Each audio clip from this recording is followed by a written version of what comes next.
life and anybody else that you injure.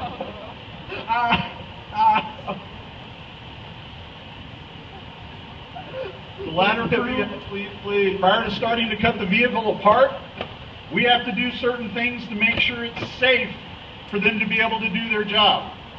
We have to stabilize the car, because if we get hurt in this process, how are we going to be able to help you? And this isn't something that happens very fast. This takes time. It can take upwards 20, 30, sometimes an entire hour, depending on how bad the vehicle is damaged, for us to be able to get you out.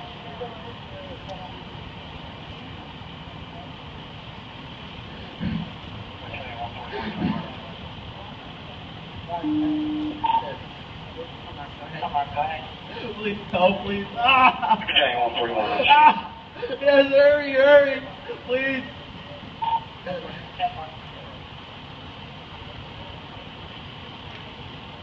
We just had our chief show up on scene. He's going to take command of this incident and try to control this organized level of chaos that's taking place in front of you. That way, everyone that you see working around these vehicles can dedicate all of their time and attention to treating you. Otherwise, we have to pull more people away to make sure that this is organized and we have everything that we need in order to accomplish our task.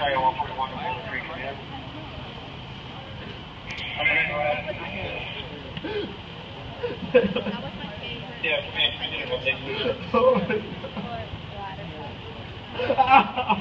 6 patients total, 2 non-OH, 2 immediate, 2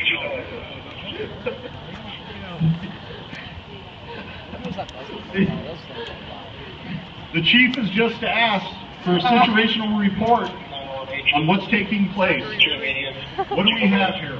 The captain has told us that we have 2 fatalities. We have 2 immediates, the people that need to get to the hospital within what is known as the golden hour. You might have heard about it on the radio, you might have seen it when you're watching TV. This is where we try to get a patient to the hospital, to a trauma center, within an hour. You hear all the chaos that's going on about a night. They need to go into the operating room and try to start fixing what's broken. So here in a few minutes, you're going to see a helicopter land. And that brings something that we have to be very careful about into this entire scene. We now have an aircraft loaded. Things crash.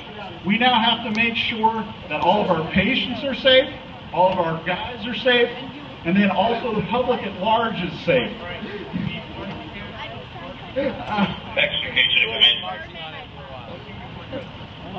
Command education, go ahead. We're going to sign out the passenger side of the car to get 2 victims, but we're also going to have to cut the driver's side of the car to get the 3rd victim.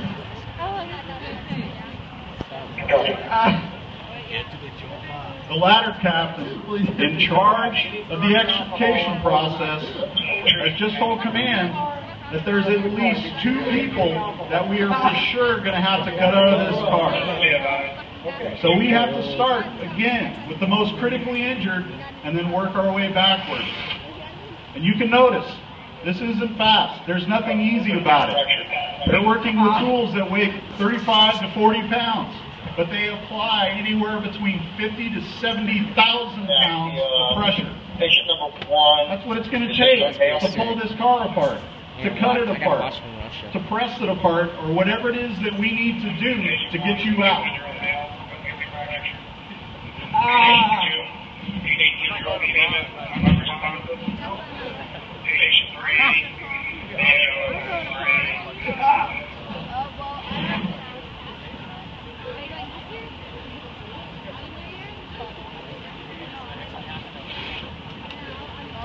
The crews are split.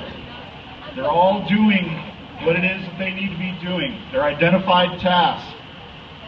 You have part of a crew that's working it on a patient over here on the tarp. You have the extrication crew that is working on opening up this vehicle so we can get your classmates out. They're going to cover them up with a blanket to make sure that no glass or anything like that flies on them.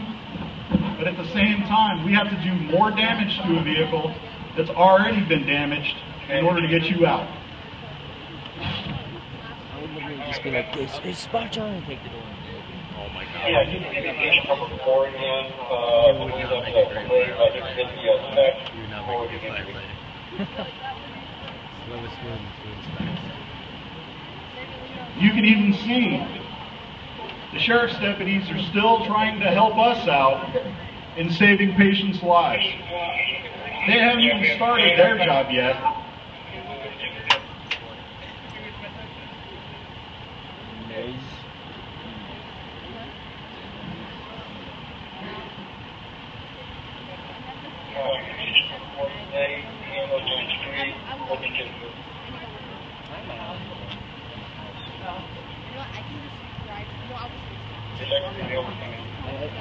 Fortunately, it sounds like one of your classmates is hurt.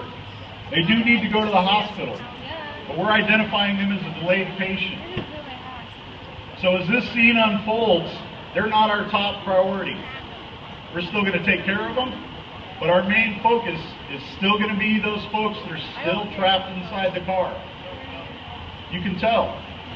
This has been going on for about the last 10 minutes, and they're still working on getting the doors off. Vehicles are designed to stay intact. They're not designed to come apart.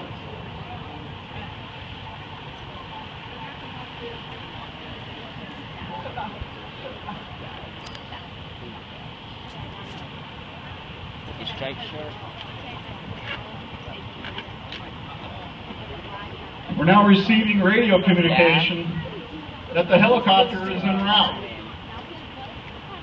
So we're talking to them before we see them in the sky.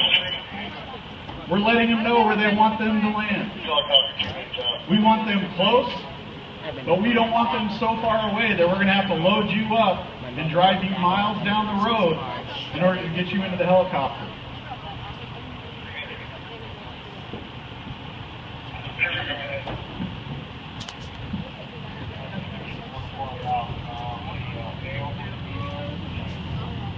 So excited. Cars have the sunset. My dad just got it. But I had a motorcycle, so I could work, but it takes like 2 hours to get off. So he's like, I'm bored of it. You got a Harley, man. The helicopter's en route. Our command staff is advising that flight crew of the patients they're going to be receiving when they show up. We have an 18-year-old female who is unconscious and unresponsive. She weighs approximately how many pounds?